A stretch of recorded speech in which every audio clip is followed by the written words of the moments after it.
கூட்டணினால இஸ்லாமிய ஒரு ஓட்டு கூட அதிமுக வராது அப்படின்னு ஐயுஎம் தேசிய பொதுச்செயலாளர் காதல் மொழின்னு சொல்லியிருக்காங்க.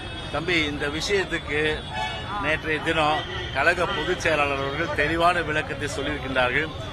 குறிப்பாக நீங்க எவ்வளோ சட்ட ஒழுங்கு பிரச்சனையிலிருந்து அதே போன்று மக்கள் தினந்தோறும் பாதிக்கப்படுகின்ற அந்த பிரச்சனைகள்லாம் இருக்கு. நீங்க அதெல்லாம் நீங்க கேட்க மாட்டேன்றீங்க. ஏன் திமுக நேற்று மாநில சுயாட்சி தீர்மானம் கொண்டு வந்தாங்க. கண் கெட்ட பிறகு சூரிய நமஸ்காரம். அந்த அடிப்படையில் 17 வருஷம் மத்தியில் ஆட்சியில் இருந்தப்போ எவ்வளோ விஷயங்கள் செஞ்சிருக்கலாம். அதாவது கல்வியை மாநில பட்டியலுக்கு பொதுப்பட்டியலிருந்து மாநில பட்டியல் கொண்டு போய் அதை திருப்பி மாநில பட்டியல் கொண்டு வந்திருக்கலாம். ஒரு நிதி தன்னாட்சியை மேம்படுத்துவதற்குரிய அந்த திட்டங்களை அப்போதே அரசியலமைப்பு சட்டத்தில் சேர்த்திருக்கலாம்.